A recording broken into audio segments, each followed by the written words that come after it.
So, just for funsies, I wanted to do a quick show off of this WYZE Cam company gun safe that they, I guess, came out with somewhat recently. I saw some videos after I bought it, but I guess it's been out for maybe a year. But anyway, it's a interesting option for a bedside gun or an office safe or something like that. Pretty good size. This is the full size Voltex safe, and the reason I wanted to kind of compare it side by side is it actually takes up less of a footprint. It's not the same quality, not the same build.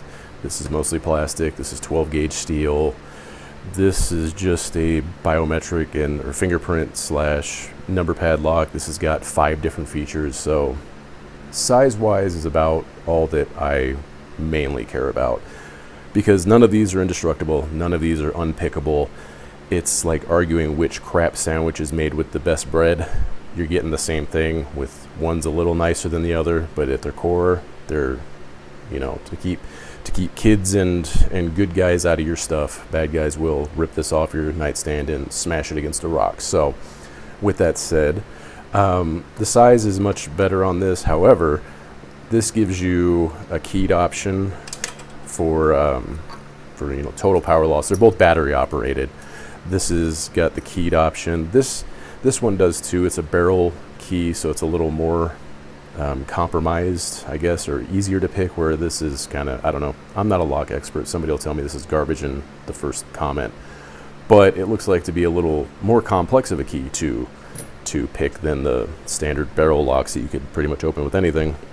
Size-wise, though, that's where this comparison comes in, because, as you can see, full-sized gun fits no problem in here, right? Got a little bit of room to move.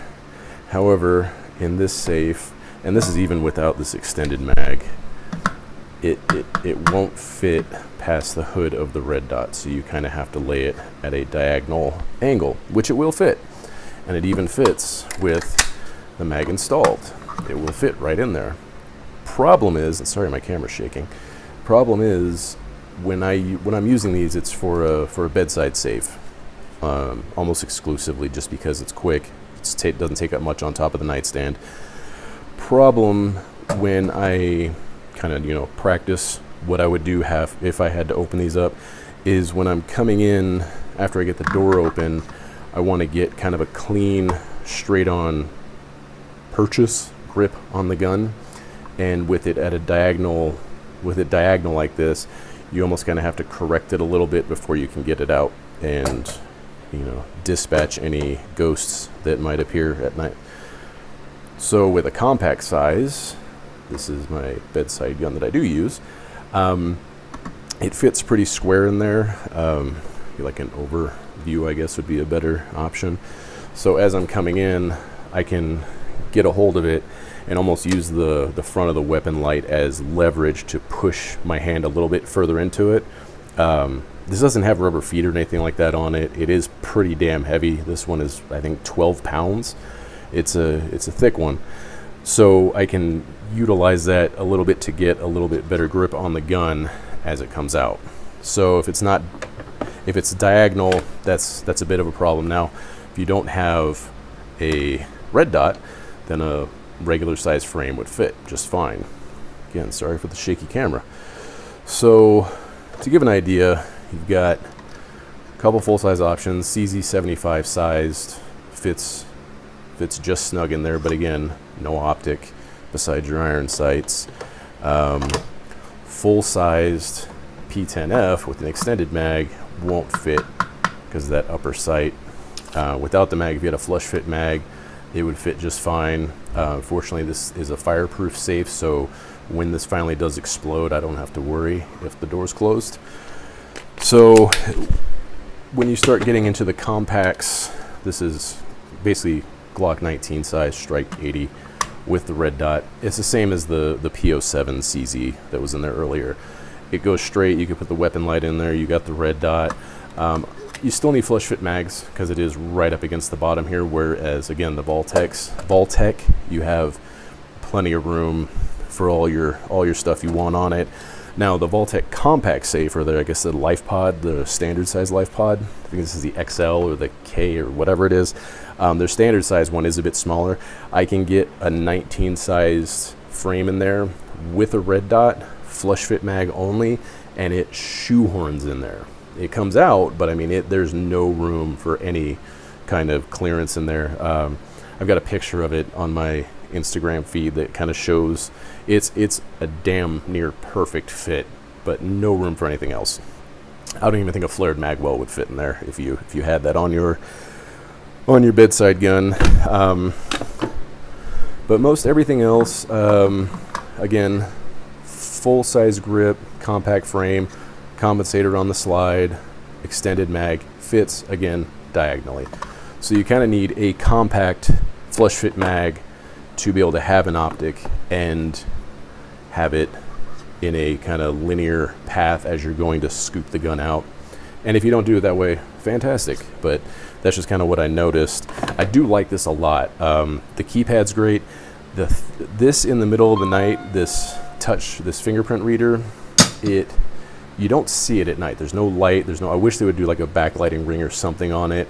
I might put like a couple little, I don't know, like stick-on studs or something like here to kind of braille my way over to it, because if you don't hit it right on where you registered your fingerprint, it will error out. So if you're fumbling in the middle of the night and you just keep doing this, and then I don't know if you could hear that, but it says locked out, please try again, and then a little alarm goes off.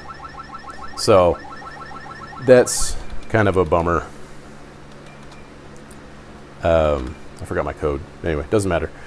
So you do have the fingerprint option. It takes up to 20 different fingerprints. So my advice would be fingerprint your most used hand that would be going to unlock this, and register it 15 different times, 15 different ways, because I had it kind of going around at certain angles, but not every angle, and I have to hit it. Let's see. Please try again in 5 minutes. 5-minute timeout. And you can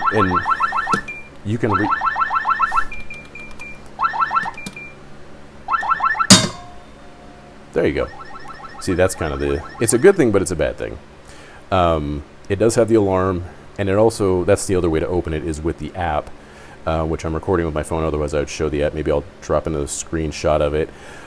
You can open it through the app. You can set your codes through the app for your keypad. You can see which fingerprints are logged on the app. I think it's either 15 or 20 fingerprint logins that you can, your saves that you can do.